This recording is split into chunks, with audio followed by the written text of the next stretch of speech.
প্রায় একই সময়ে অনুষ্ঠিত হয়েছে দক্ষিণ আমেরিকা ও ইউরোপ মহাদেশের ফুটবলের শ্রেষ্ঠত্বের প্রতিযোগিতা। ইংল্যান্ডকে হারিয়ে স্পেন ইউরো এবং কলম্বিয়াকে হারিয়ে আর্জেন্টিনা কোপা আমেরিকায় চ্যাম্পিয়ন হয়েছে। এবার দুই চ্যাম্পিয়ন দলের ফিনালিসিমায় মুখোমুখি হওয়ার পালা, যা নিয়ে আগ্রহের কমতি নেই ফুটবল ভক্তদের মাঝে। তবে এখন পর্যন্ত আর্জেন্টিনা স্পেন ম্যাচের সূচি নির্ধারিত হয়নি। এ নিয়ে তৈরি হয়েছে নতুন জটিলতা। বিস্তারিত জানতে পুরো ভিডিওটি দেখুন এবং খেলার সব আপডেট পেতে সাবস্ক্রাইব করুন আমাদের ইউটিউব চ্যানেল ও ফলো করুন ফেসবুক, ইনস্টাগ্রাম ও টিকটকে। দর্শক, আপনারা কে কোন দল সাপোর্ট করেন, আর্জেন্টিনা নাকি স্পেন, তা আমাদের অবশ্যই কমেন্ট করে জানাবেন।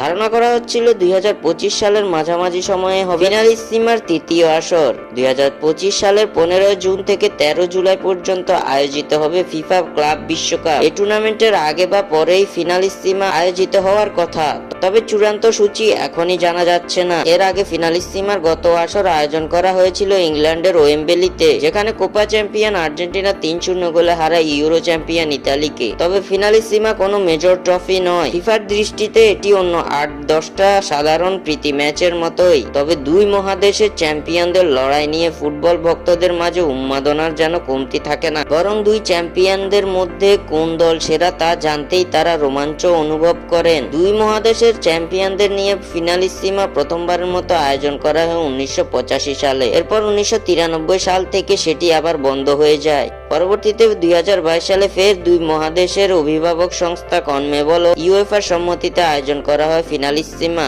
কিন্তু এবার ব্যস্ত সূচির থাকার কারণে তৈরি হয়েছে জটিলতা। প্রায় প্রতিটি আন্তর্জাতিক বিরতিতে বিশ্বকাপ বাছাইয়ের ম্যাচ রয়েছে আলবিসেলেস্তাদের। একই সময়ে স্প্যানিশরাও ব্যস্ত থাকবে ইউএফা নেশনস লিগে ও বিশ্বকাপ বাছাই পর্বের খেলায়। এতে 2026 সাল পর্যন্ত খুব একটা ফাঁকা সময় নেই তাদের সামনে। এদিকে একের পর এক টানা খেলার ব্যস্ততায় ফুটবলারদের ওয়ার্কলোড ম্যানেজমেন্ট নিয়ে ভাবতে হচ্ছে জাতীয় দল ও ক্লাবগুলোর। শেষ পর্যন্ত কনমেবল ও ইউএফা সবকিছু বিবেচনায় নিয়ে কোন সময় ফিনালিসিমার তারিখ নির্ধারণ করে সেটাই এখন দেখার বিষয়। স্বাক্ষর থেকে সাদবিন ইসলাম।